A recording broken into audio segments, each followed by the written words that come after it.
এক বান্ধবীর বাড়িতে আজ নবান্নের নিমন্ত্রণ ছিল। প্রথমেই দেখি নবান করার জন্য যেগুলো প্লেটে ছিল সেগুলোর খুব একটা ফ্যান আমি নই, তাই এগুলো সব উদ্ধার করা আমার জন্য বড় একটা যুদ্ধের কাজ।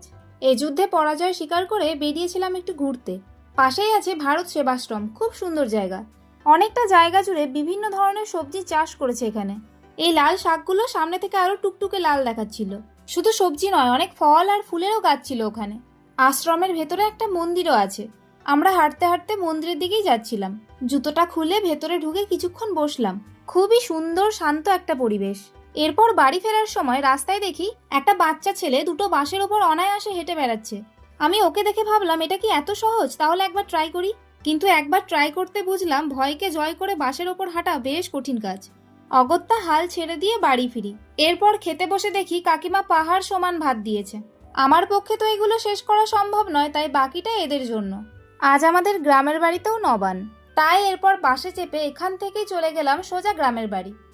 ওই যে আমার বাবা আমাকে নিতে এসেছে। আজকের মতো টাটা।